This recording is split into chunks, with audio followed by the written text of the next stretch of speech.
Hi, I'm Margie Holmes, psychologist, author, and educator. Today we continue our discussion on betrayal. I asked, have you ever been betrayed? Here are some of your answers. Miradel Abellana, after 2 years of living together as a married couple, I found out that my husband had another daughter who was the same age as our own daughter.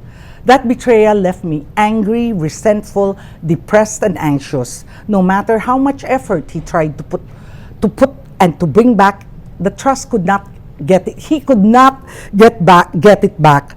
I'm so sorry for making this, magulo. It's because I can just feel the kind of betrayal you must have felt, especially since your daughters were the same age. So I am so glad, Maridel, that you have long separated and that you are much, much happier now. Anonymous L, I left my husband because my trust was broken. I left my son in my husband's care as I went out and worked 20 hours a day, 6 days a week. That was until my husband went into drugs and alcohol. The fact that I couldn't trust you, my husband, with my child is betrayal enough for me. If I can't trust you with my loved ones, I cannot trust you with my own life. Rica Palomo Espirito, betrayal by my parents. I lived in a violent household, the kind where I often feared for my life and for the lives of the ones I loved.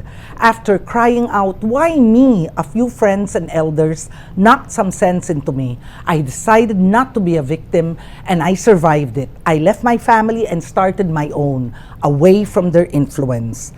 Anonymous H, betrayed by lawmakers who misused their PDAF. Then I asked, what would you do were you to discover you had been betrayed? Here are your answers. I must say, many of them very original.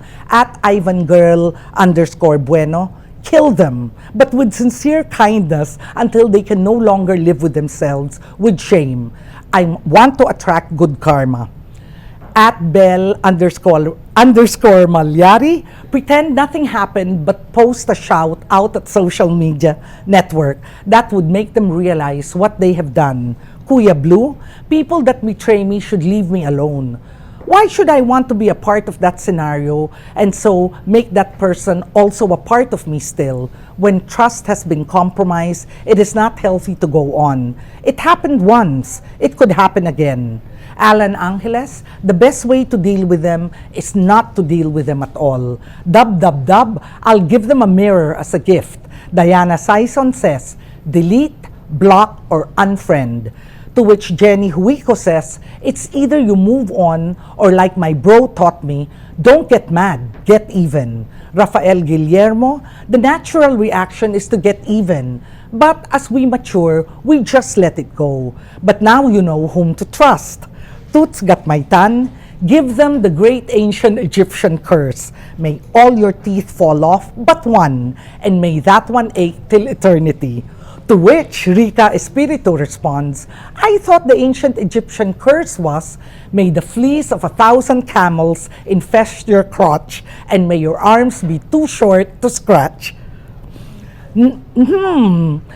I was thinking maybe the Egyptians were just a vengeful bunch and had thousands of unforgiving curses. But for this episode, let me focus on us Filipinos and end with a Filipino's take on being betrayed and how to deal with it. Ferds de O says, although moving on is easier said than done, and out of sight, out of mind is, I feel, an overrated motto. So the best way still depends on a case-to-case basis. How right you are, Ferdeo. There is no best way to deal with being betrayed. It is a function of our outlook on life, our experiences in life, and how much we valued the perceived traitor. It also depends on how deeply he cut us, not only what works best for you, but also for the people that you love. Because isn't it, when you are betrayed by someone, sometimes he also betrays the people you love. Like if your husband or your wife betrays you, he also betrays your children. And so, because of all these things that betrayal depends on and how you get over it, it also depends on a lot of things like the resources you have. It is really hard to find two people who have exactly the same similar resources and attributes. And that is why even a psychologist, cannot give one best way, can never advise someone on what to do with the betrayal that this person feels. A psychologist might reflect to you what you think is the best way to deal with the betrayal, but never ever trust a psychologist who tells you what to do.